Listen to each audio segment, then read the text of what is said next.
to you. So when producers and investors look at all of those numbers and figures, what is the easiest thing to do? Thank you. Okay, Kemi Adetibadi. I'm a Nigerian filmmaker that's trying to make movies for the world, yeah. And I'm trying to reach an audience as big as possible. So if you're not ready to see my goal, my end goal, then get the fuck out of my way. Okay, you're ridiculous price like 30K for a feature-length film. Now, we have, especially now in today's world where everyone, like around the world, like through social media, you hear everyone shouting about Black Lives Matter, say no to rape, save our children, all that kind of stuff.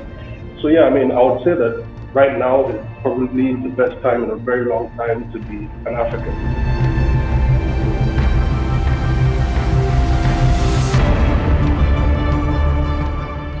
Hi everyone, my name is Samuel Oluwatosin Olateru, and you're welcome to another episode of Young Filmmakers Talk. And with me here today, I have two amazing people, two wonderful friends.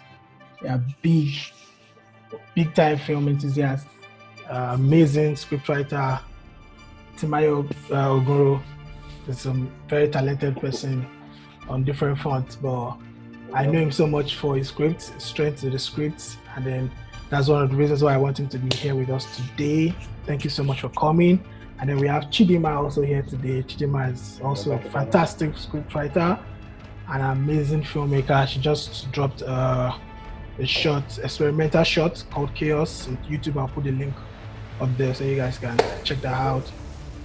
Thank you guys for coming today. Thank you so much for coming. Thank you so much. So today we are going to be talking about writing for Nollywood. This is a very interesting conversation. Yesterday, I was still talking to Chidima before we started this. That there are some guys on Twitter that were talking about how we don't know who, like, writers offended in Nollywood, that anytime you know they want to give contract, everything is like 40K. You hear ridiculous price like 30K for a feature-length film.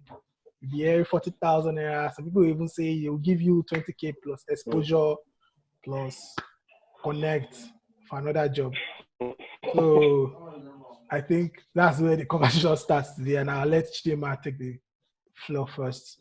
Okay, so I basically think that it's because people don't understand that nobody is gathered to make any film if a scriptwriter did not write something. So I feel like in Nollywood, like the importance of a scriptwriter is very, very undervalued, because the person is not part of those down set or people screaming action. Do you understand? Not to disrespect the work of any other person, but because their work is done before a film they now start production, it kind of feels like it's a basic thing. Yeah. So I feel like young filmmakers, especially in Nollywood, because standard, you're supposed to pay a writer 10% of the total budget. That's like the standard for rules and regulation. That is supposed to be the standard, but of course it's never practiced in Nigeria, except maybe the person is commissioning for a Hollywood film or something else. So if your budget to make a film is like 30 million, your writer is supposed to be paid 3M. That's just the truth. That's how it's supposed to be. So the only reason why any writer should be paid 40K is because the entire budget for the film is 400K, and we know it's a lie. It's not possible to make feature film with 400K. Like me, self, I've been priced 30K. Self, I remember in 2018, I cannot even forget it. So it's crazy. I feel like basically people don't understand how important a script is to making a film, that they just undervalue them because maybe they are not present on set. They are not people that you see on set and talk to, and you see them working. It's because it's done at home, at the comfort of your home. They believe that one is not work. That's what me personally I think. That's something you can do on your laptop. You can just do it for me. Yeah. Yeah, it's something you just sit down and you type it. And just type just come together. Exactly. So because they're not right there on the front line, it makes it seem like their job is not so valued. That's actually a very valid point. I feel like in our industry, in Nollywood especially, a lot of the time people don't understand the difference between being a businessman and being a creative. Because a lot of the time when you call yourself a filmmaker, or when you call yourself a film director or whatever, a lot of the time what I have found personally is that most people that I worked with making a a short film or a feature film or whatever, most of the time, all they're concerned with is the bottom line. How much is this gonna give me at the end of the day? So they don't really concern themselves that much with the creative aspect or the aspect of filmmaking or storytelling. All they want to know is how much is it going to cost, how long will it take, to deliver the project. At the end of the day, that really affects the story as a whole. Because honestly, if you don't really take your time to really understand the story you're telling, then it's going to come out below par. It's not going to do well. So, I mean, at the end of the day, when you're at the cinema and you're looking at all the Nollywood movies and you're looking at all the American movies, don't be surprised when most people are watching American movies or are watching international movies. Not watching Nollywood films. Even though, because even there's though, not so much thought I'm not trying to, exactly, because at the same time, I'm not trying to badmouth our Nigerian movies because Nollywood has come a long way. Trust me, Nollywood has come a very long way. Have a big history. But honestly, we still have a long way to go. Well, in regards to visual literacy, in regards to visual storytelling, because honestly, when I watch a lot of Nigerian movies today, one thing that I find is the stories are so dialogue heavy. There's so much dialogue that isn't needed in the stories that can be told through visuals. Exactly. And I mean, it's not really, like Chidima said, it's not really a matter of being a professional as a writer. It's big, like we say, being a writer, you can do it from your house. You can just pick up a laptop, download Final Draft or Celtex or whatever, and start writing. But to be able to actually construct a story and tell the story well through a screenplay, through a script, it actually takes talent, it takes focus, it takes there's something that is required to be a good filmmaker, to be a good screenwriter. Yeah. Just so like Nigerians, we're not there yet, but we're getting there. Okay, that's a very, very good point. Thank you so much, Maya. So you guys have made some really valid points. I'm going to just try and ask a little bit more questions on that. So Maya said something about the bottom line being a very, very big problem for creating crappy stories. If, like you said, your script, because Chidima, you made a point earlier that some producers they are lying that their budget is not 400,000. I can tell you that some producers, they will tell me if they have 800,000, if they have 1 million naira, they've made a feature-length film. Do you get? So I'm not saying that is not a possibility, but there's a reason why that is the only amount of cash you spend. Like if you have all the cameras that you need, all the lights, and your cousin is going to be your AD, your sister is going to be the costume designer, and your child is going to play one of the characters, your best friend will play one of the characters. Do you understand what I'm saying? And it's all come and help me. Your budget will become, do you understand what I'm saying? Very low. But so that is not your budget in the true sense of things. But even at that self, there's a type of story that you still only be able to tell with that amount of money.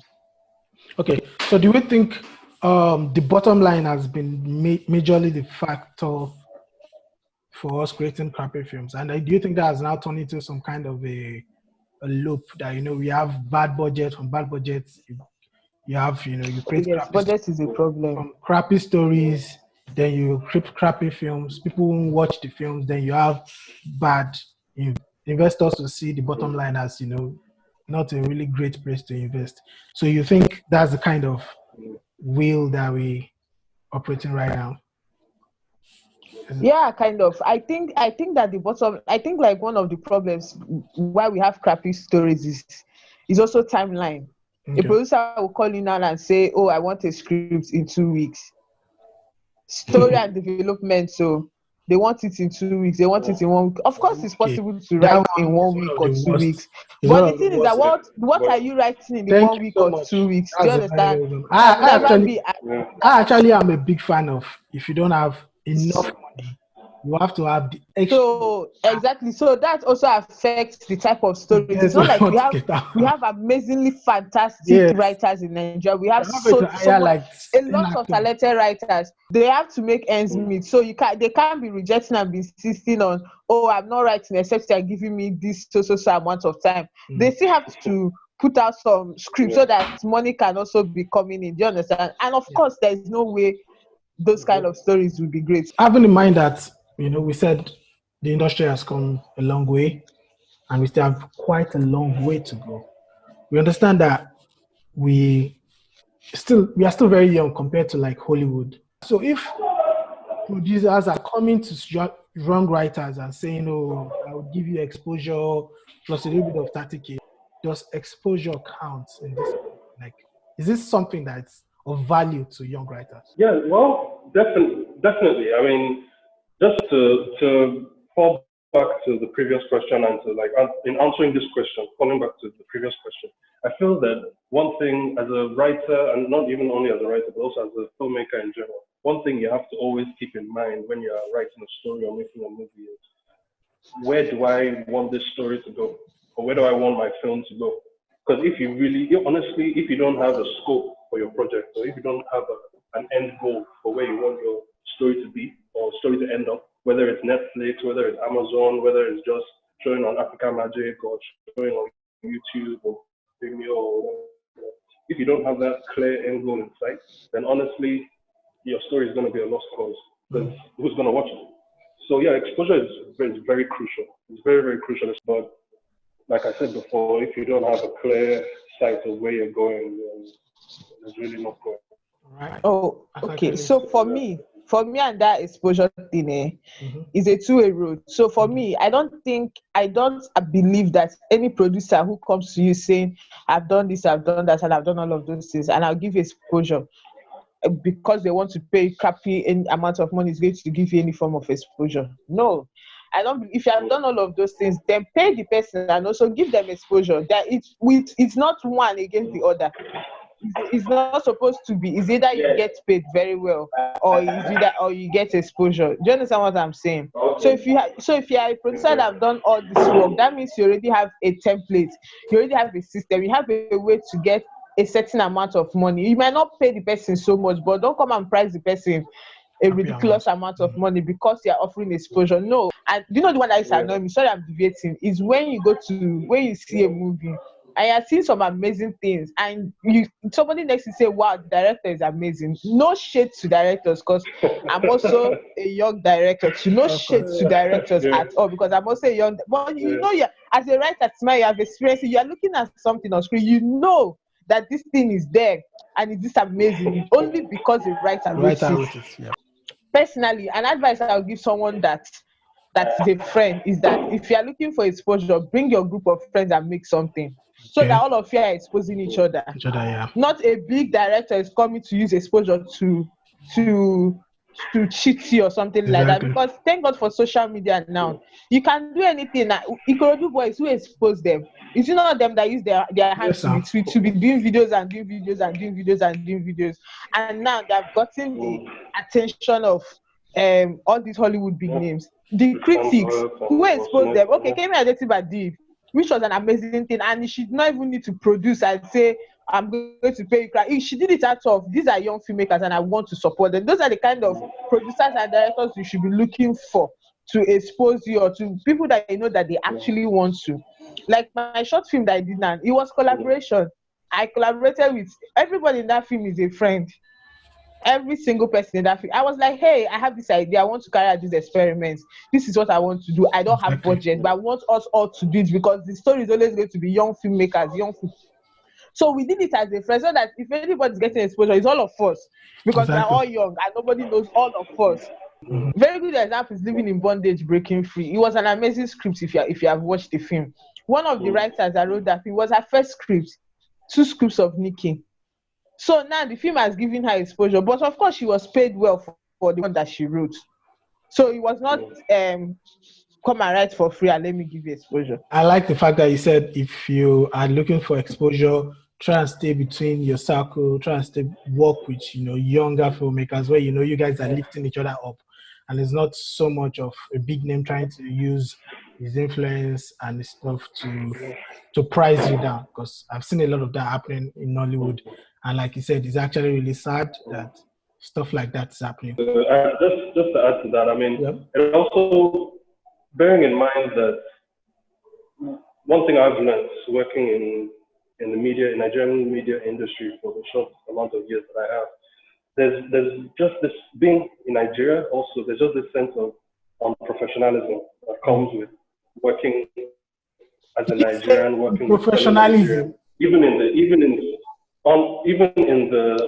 in the media industry, where in the creative world, where your work is somewhat relaxed, it's not as strict and not as direct as the corporate world. When you work as a creative, you have the freedom to express yourself, right?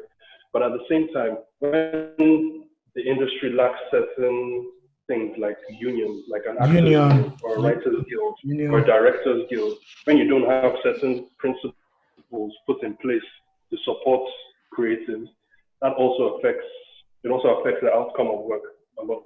And I also find that when, like for example, as a young director, as a young writer, let's say you want to collaborate with an actor who has been in the game for decades, then it's now time to make the project and it's time to do a table read. Then the veteran actor or actress starts giving you attitude, telling you, you want me to come for a table read? Who do you think I am? Who do you think you are? Stuff like that doesn't work. When you're writing a story or when you're making a movie, in your heart, if you believe that this story deserves to go on Netflix or this story deserves to be nominated for Cannes or Academy Awards or Golden Globes or whatever, would you not, when you're making the movie, in your heart of hearts, would you not give it all? Or would you not be so focused that you wouldn't care who you offend? Because in a lot of cases, when I've been making short films or when I've been working on TV shows, there are a lot of times when actors and actresses, they feel offended because of the way the director or the way the script is designed is talking to them. And I'm just like, I'm standing there and I'm looking at them like, who the fuck do you think you are? Don't come and start giving me attitude. We're here to do a job. We're here to win awards. We're here to win accolades and get recognition and be respected on an international scale. Because at the end of the day, if we're just Nigerians making movies for Nigerians, I mean, that's all well and good. But honestly, that's not what I want. I'm a Nigerian filmmaker that's trying to make movies for the world. Yeah. And I'm trying to reach an audience as big as possible. So if you're not ready to see my end goal, then get the fuck out of my way. Another thing with scripted is that I find out, I noticed that for Nollywood movies, the type of stories that we tell are mostly dramas and then comedy. And our comedy is not even real comedy. Sorry to all writers. I don't. This one I'm against you, but finish. Let me now come for you. When you say real comedy, I feel comedy should not be slapsticks. Shouldn't be just be about, just throwing salt at each other, people two heads just talking. And then we don't do horrors. I don't know. It's underrated. Yes, I don't know why we don't. It's one of the easiest to do. Our adventures is nowhere to be found. The epic type of stories are in the village. You have to go to the village to have your epic stories. So I'm like, what's happening with our scriptwriters? See, I would defend Nollywood first before I attack it on this topic, to be honest with you. So, from the producer's point of view, they're making movies that they believe that people are buying, people are interested in, people are watching. That is their belief. They are using numbers. They are saying, "Oh, AY made a comedy and he's cashing out in the cinema." Do you understand? So let's all start making comedy. You won't blame someone for trying to follow a business model that they're seeing that is working. Exactly. Do you understand? So it's only when you have money that you know that even if this thing flops, you are fine. It's when you now start experimenting. And now if it now works, hey, great. If it doesn't work, yeah. So you can't expect somebody that's trying to make ends meet to come and experiment with horror film. It's fine for them to be scared. Is what I'm saying. It's okay for them to be scared. It's okay that they are scared that people will not like it, because at the end of the day, it's a business. Do you understand? Yep. My favorite genre of things is comedy. So yes, I don't enjoy a lot of our Nigerian comedy, but there are so many people that love it. So every film is not made for everybody. Do you understand? That's one thing I had to learn. When I'm writing, like I have a sitcom that I've written that I've not, like, I don't want to sell it yet. Is I wrote it in a way that I like comedy because I'm a huge fan of Big Bang Theory, Friends, and all of those things. Those are like my favorite sitcoms ever, and they're not slapstick. They're always very intelligent and very witty. But that is also, there's a group of people that like that. But those Mr. Macaroni, Shaggy that we are talking about, they're raking views because they're making people laugh. So slapstick is also a type of comedy that we don't like it. That also don't like it a lot of time does not mean that if you put that to the cinema, thousands of people will not troop in to go and watch it. So that's the truth of the matter. So we can't see it from just our own perspective of what I like. For example, now you will never catch me watching a horror film ever in this life. Do you understand what I'm saying? You will hardly ever catch me. But I've read a horror film script that Smile wrote one time, and it was amazing. I know that so many people would go to cinema and watch it. There was one time in the office I showed me one, and I can't remember the name. But it's something people will go watch. I am not among those people. Do you understand? It doesn't make it a bad film. It doesn't make it a bad choice. So it's a thing of choice. It's a thing of these people, like these producers are working with numbers. These investors are looking for numbers. I've tried to get someone to come on. I had an opportunity to speak to one of the top companies that what they mostly do is invest in Nollywood film. I was like, what prompts you to invest in a film? He said numbers. It's basically numbers. Said if I come and AY come and Moabudu come and I come with the most fantastic scripts and they come with the most ridiculous scripts, that should know 100% that nobody is going to invest in me because I don't have the numbers to back up my claim. But they know that if they give Moabudu 50 million, the possibility of them breaking even is 1,000% higher than me. Do you understand what I'm saying? So at the end of the day, this thing is what also makes producers to keep on making dramas and dramas. And what is bad in drama? Nothing. Yeah, I agree with Chidima, with what Chidima said, really. Because, listen, at the end of the day, we all know, or we all claim to understand what Nollywood's problem is. I mean, like she has already said, like we have already stated earlier, Nollywood is extremely young.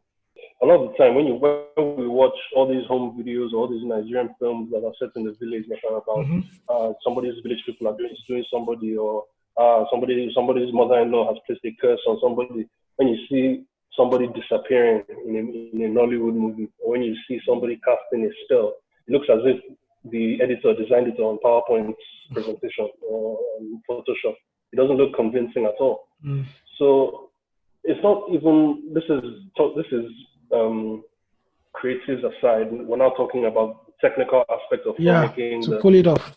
The professional aspect of filmmaking. Be able to pull something, the ability to deliver a project convincingly and beautifully enough so that more people will want to watch your movie is crucial. Because at the end of the day, who are we making these movies for? We're making these movies for people.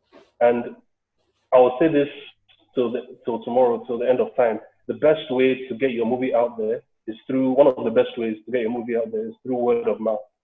When somebody goes to the cinema to watch the movie, or when somebody watches your content on Netflix or online, if that film or if that TV show that you made was convincing enough in their eyes or in their mind, then after watching that movie, they'll talk about it. Go on and tell other people. They will talk about it on their own. They will tweet. They will tell their friends. That's the truth. That is 100% true. And to also buttress the point that you made about the technical aspect, like if you watch Living in Bondage again, you see that there are some SFX parts. Because I know some of the people that have made the movie, they took it abroad to do. Because of some equipment, because of some technicalities, so that's money.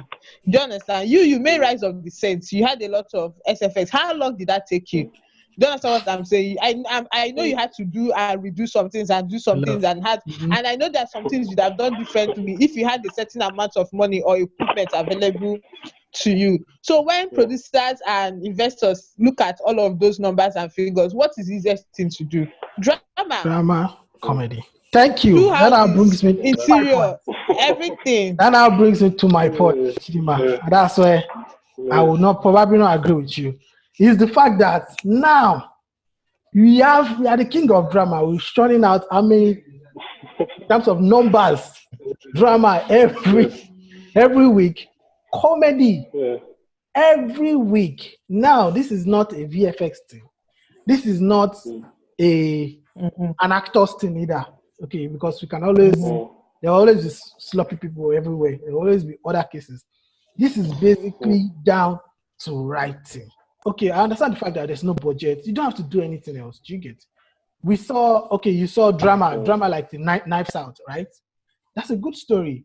Do you get? That's totally drama. It happened in a house. Everything happened in a house. Do you get?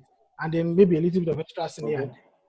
That's a good story. That's something a crazy scriptwriter, like you said, I'll look at it and be like, no, who wrote this film? Because I think that's what that now even comes back to the fact that we credit a lot of writers. So hold on, how many Knives Out have you seen?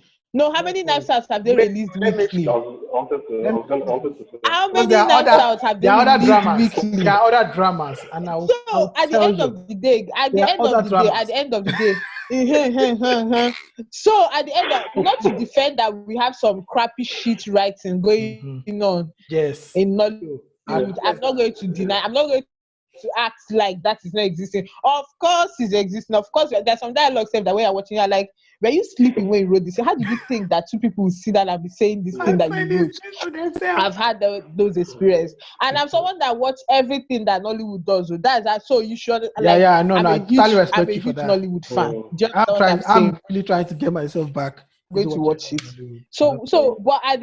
But at the end of the day, a lot of writers get. Let me tell you rules I've gotten before somebody commissioned me to write. It has to be 2 locations only, and 6 characters, 2 leads and 4 supporting only. Before you even start writing, do you know how much that has limited you already? Your creativity. I can also give you a couple of other examples too of low budget films too that has been done well. Building Stevens of Shutter Speed Production does really well with telling stories with limited locations and telling you a good story, a good drama. But there are also some really, really crappy ones. I'm not even going to lie. But we cannot just only talk about those ones. And you now give me an example of Knives Out.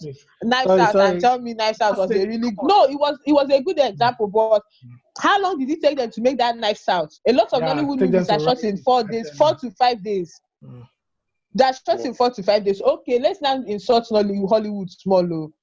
What's the name of that Tyler Perry film that all of us cannot stop talking about? How many days was it? A Fall from Grace. No, before I say anything about Tyler Perry, I know that if he's standing here, the sign cannot even be me. I respect his business and everything, but I also want us to see exactly. But I also want us to see that it's not only us that is making mistakes. It's not only us that are releasing crappy things. Yeah, just one thing. I wanted to just to buttress what Chidima said. One thing I have found. I mean, I don't personally. Like, I respect Chidima a lot for the fact that, like, how much she watches Nollywood content, stays in tune with Nollywood and the content and Nollywood creates. But for me, as both of you, as I'm sure both of you know, I don't really like. I watch Nigerian movies, but a lot of the time, what drives me as a creative, as a story, as a filmmaker, is Western cinema. If not even just Western cinema, but like also like Korean. Parasite, as an example. I'm sure both of you have seen Parasite, right? Oh my God, my Parasite! I absolutely love. I love Parasite. Parasite is amazing. When I watched that movie, it was an incredible film to watch. It was absolutely incredible, but also it was just a movie that when I was watching it, I just sat there and I was just thinking to myself, like, thinking about the story, what is so incredible about this story? Like, really, like, when you look at the characters, when you look at the themes, the themes of the story, it's so simple, it's so simplistic, it's so easy. But at the same time, there's a depth to the story, to the characters. And one thing I have found in Nollywood that kills a lot of films in Nigerian cinema is the fact that I don't know whether it's the fault of the writers or it's the fault of the entire production crew as a whole, but fault of everybody. The story doesn't really tend to It's a revolve combined around. industry problem. It doesn't really. Nigerian films don't really tend to revolve around a story or a story arc or a theme. They usually tend to revolve around the characters, trying to build upon the characters, and that's not what film is supposed to do. Film includes characters, but at the same time, the film it goes from point A to point B. There's a story, and the characters just fill in the gaps of that story. When you're talking about content that revolves around the characters, that's TV, that's series, like Friends, like Big Bang Theory. A show like Big Bang Theory focuses mainly on the characters, on Sheldon. Because it's a sitcom, and that's how sitcoms are supposed to be. Sitcoms are right. That's why they say sitcoms are a writer's medium, and film are a director's medium, because writers are the king in sitcoms. They have to write those characters for you. So yes, creating a world for the characters. Exactly. Yes. So I just feel like Nigerian cinema, Nigerian screenplays and scripts, we really need to like take a step back and really like evolve in the way we tell our stories as a whole. I saw a film, I think the day before yesterday. It's called The Platform. I just saw it. The random film I saw on Netflix. Jeez! I watched it. It's on Netflix. That all night. I don't know what to do with myself. The depth. I've watched it. The psychology. I've watched it. That story is a simple story. And it happened in I feel like that place where the film happened is in an empty room. Yeah. It's an empty room. But it's amazing. It's an empty room, an empty set. It's amazing. I'm like, stories. King. When people are saying stories, king, man. There's nothing you can say. That story, like you said, those are one of the films that I had to stop everything I was doing. I just lay down. I just slept. And even if I just went to bed, it took me a lot of time to process what I just saw. You keep thinking films that make you keep thinking about what you watched. And when you watch it again, the thing with watching all these amazing movies that when you watch it again, you discover new things. One thing as a Nigerian filmmaker that I would highly recommend is that we should get out of the rut of belief we should get out of the belief that your film can only sell if there's a celebrity starring in your movie, or if there's a celebrity well-known. In cinema, is the truth. It's the unfortunate truth for cinema. Challenge right now. I'm sorry. No. It's unfortunate. I get to Mayo's point because. But thank God for Netflix. You don't need a big face for Netflix to work. Credit for even Netflix Nigeria now. The challenge for Netflix Nigeria now, they would want you to have gone through a normal cinema stuff. If it's not like a Netflix original, they don't want it except it has done the cinema round. Yes. Because they want to know that you spent some money promoting this thing. They want to know that people that have not seen in the cinema, which is a larger audience, I'm looking forward to seeing it. That's their game, basically. True. You get that with Netflix, but so it's harder to pitch. It's the real original stuff that really is the game changer. It's one that you can use nobody that you don't know. And to what Timayo said, for you, because I get where you're coming from the fact that you're looking at distributing your content or your film to the world, not like to Nigeria, basically. I think that's another strategy that we as filmmakers need to start looking at as how do I promote my film and not just in this country's boundaries. How do my film transcend the borders of Nigeria? How can I tell this because we have good stories that are not necessarily local. But so for me to wrap up what I'm saying, another problem that I think we have when it comes to script writing is that I'm calling out all the screenwriters that are in Nigeria. We used to hold our scripts like Jesus. The whole world have seen it. So why are you not putting it out there for people to use and learn? We have some writers that we really respect, that people know them for being writers in Nigeria. So a lot of people want to read their scripts. A lot of people are flying on film. I want to read it. Do you understand? But you never find it except you are on set or someone that has the script. But you cannot just type October 1st script online and find it to download. That's very true. And it's important for us, for our growth. Favorite writer in the world, not just Nigeria. Who's your favorite writer? Hey, now I've forgotten the creator of Big Bang Theory. How can I forget the Big Bang favorite Theory. person? My favorite person is Chocolate. Yes, I'm proud because he also wrote before he now started introducing other writers. Okay. But I'm obsessed with sitcoms, so yes. That's dope. Yeah. Amazing. Christopher Nolan. Christopher Nolan. And his brother. This one is obsessed with Christopher Nolan. Yeah. Advertising Tenet like he's the one. To me, advertising Tenet like his money is inside. I am a big fan of. I just love his mindset. I am a big fan of Larry David. I don't even know Larry David. Oh, really? Yeah. From his recent work is the Curb Your Enthusiasm, and he's actually acting in it too. Oh, yeah. And then he did Seinfeld too, the old sitcom Seinfeld. What's the best Nollywood film that you can say is well written to you that you've seen, or maybe you've heard about? Film. Where do we begin? So it's not serious. What comes to mind? What do you say? But now nothing comes to mind. I'm so bad with being asked to say something immediately. I know. Because now the only time I remember is living in bondage. Yeah. So now the only time I remember is living in bondage because it's like the most recent one that you know is actually the most recent one. But I know it doesn't have to be a Nigerian movie. Can it be a Ghanaian film as well? Okay, Nigeria. There's another film I love, Potato, and this Shirley, Manfo. I've forgotten her name. Ghanaian director has written. I absolutely love it. Oh, that's cool. That's great. I remember seeing. I don't know if you guys have seen Burial of Kojo. I remember seeing that. Oh, it's amazing! It was nominated for Oscars. It's beautiful. It's a beautiful film. Burial of Kojo. Oh, okay. All right, I'll definitely check that out. He was nominated. Hey, thank you so much for coming out. Man. Thank you so much. Good to see you. Good to see you, Chidima. Good to see you, Tamara. Please go watch my short film, Chaos. It's on YouTube. Thank you. It's an experimental short film. Thank you so much for calling me. Thank you, Chidima, for coming around. Guys, go check out Chaos again. Amazing work. Thank you. Have a lovely day. Bye.